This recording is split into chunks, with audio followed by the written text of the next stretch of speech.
কোচবিহার শহরের মানুষের স্বাস্থ্য সচেতনতার উদ্দেশ্যে এক প্রশংসনীয় উদ্যোগ গ্রহণ করল কলাবাগান স্পোর্টিং ক্লাব ও ব্যায়ামাগার। রবিবার ক্লাবের উদ্যোগে আয়োজিত হল বিনামূল্যে স্বাস্থ্য ও চক্ষু পরীক্ষা শিবির।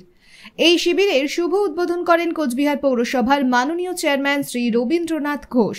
উদ্বোধনী অনুষ্ঠানে উপস্থিত ছিলেন পৌরসভার 2 নম্বর ওয়ার্ডের কাউন্সিলর শ্রীমতী মায়ারানী সাহা ছাড়াও ক্লাবের সদস্যবৃন্দ, বিশিষ্ট সমাজসেবী ও এলাকার বিভিন্ন গণ্যমান্য ব্যক্তিবর্গ। কোচবিহার পৌরসভার অন্তর্গত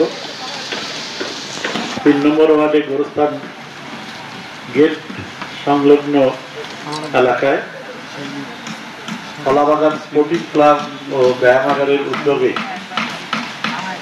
একটা স্বাস্থ্য শিবিরের আয়োজন করা হয়েছে। একটা মহতী উদ্যোগ।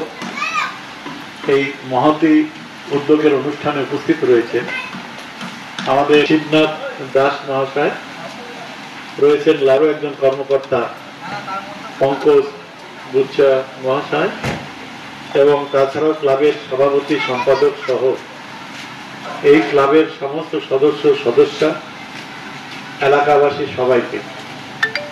স্বামী বিবেকানন্দ বলেছিলেন স্বাস্থ্যই সম্পদ। এই স্বাস্থ্যই সম্পদ কথাটার যথার্থতা। শিবিরে সাধারণ স্বাস্থ্য পরীক্ষার পাশাপাশি চোখের সমস্যা সম্পর্কেও প্রাথমিক পরীক্ষা ও বিশেষজ্ঞদের পরামর্শের সুযোগ করে দেওয়া হয়। এলাকার বহু সাধারণ মানুষ এই পরিষেবা গ্রহণ করেন এবং আয়োজকদের এই মহৎ উদ্যোগের প্রশংসা করেন। স্থানীয় বাসিন্দাদের কথায় কলাবাগান স্পোর্টিং ক্লাব ও ব্যায়ামাগার কেবল খেলার জগতেই নয়, সমাজের প্রতি তাদের দায়িত্ববোধও আজকের এই কর্মসূচির মাধ্যমে স্পষ্ট হয়ে উঠল। অনুষ্ঠান শেষে আয়োজক সংস্থার তরফে জানানো হয় ভবিষ্যতেও তারা এরকম জনহিতকর কাজ চালিয়ে যাবেন। এই ধরনের রক্তদান শিবির, স্বাস্থ্য পরীক্ষা শিবির সমাজের জন্য অত্যন্ত প্রয়োজনীয় এবং মানুষের উচিত এই ধরনের উদ্যোগকে আরও বেশি উৎসাহিত করা।